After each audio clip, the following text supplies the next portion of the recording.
Gusto ko lang po i-share yung experience ko sa aking pag-iisip. Nung una po ay kumuha po ako ng Outpass, pumunta po ako ng Al-Aware. Ito po yung Outpass na kinuha ko sa Al-Aware.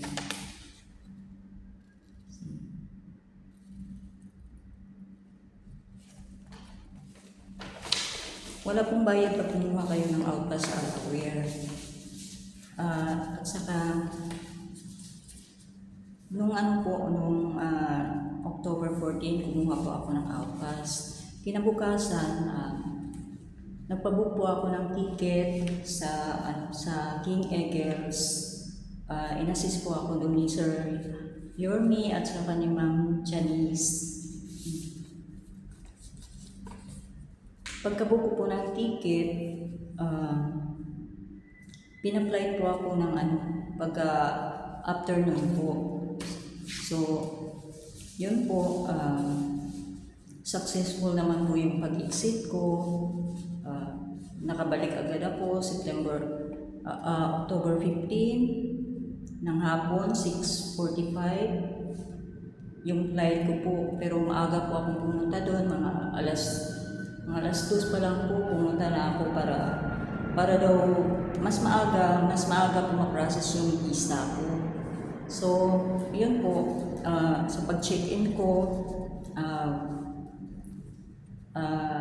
mabilis lang naman po, inassist naman po ako ng staff ng King Eggers, hindi naman po nila ako pinabayaan. Step by step po yung tinuro nila sa akin, kaya alam ko na po yung gagawin. Pagbigay po sa akin ng boarding pass, sinend ko agad sa kanila para ma-process po yung visa ko. So, pagdating ko po sa immigration, wala naman po problema. Kinuha lang po yung passport ko, tinignan yung Outpass ko, tapos pinicturan po ako. Tapos yun na po, okay na, nakalabas na ako, okay na ako sa immigration. Doon na ako sa waiting area. Wait ko na lang po yung flight ko na 6:45. At saka nung 6:45 po yung flight ng Fly Dubai. Dumating po kami sa Oman is 7:45.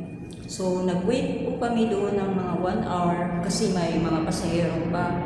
Hindi na po kami bumaba ng plane. Nagpalit lang po kami ng seat kasi may number po. So, mga 8:45 po, umalis na po yung plane pabalik ng Dubai. Dumating po kami ng Dubai is mga 9:45 na po yun. Saka pagdating po namin ng Dubai, hinintay na lang po namin yung visa na lumabas po. So naghintay po ako doon mga mahigit 1 oras po. So okay naman. Dumating naman po yung visa ko. Hindi naman po ako pinabayaan ng King Eggers. Panay monitor naman po nila para lumabas na po yung visa ko.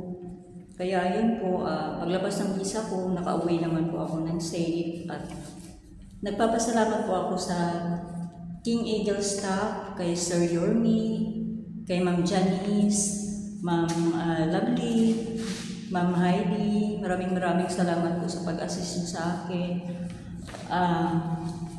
Nakagagaan po ng feeling na malaya na po ako, may visa na po ako, may time na po ako makahanap ng trabaho dahil meron na po akong 60 days. So yun lang po. Maraming salamat.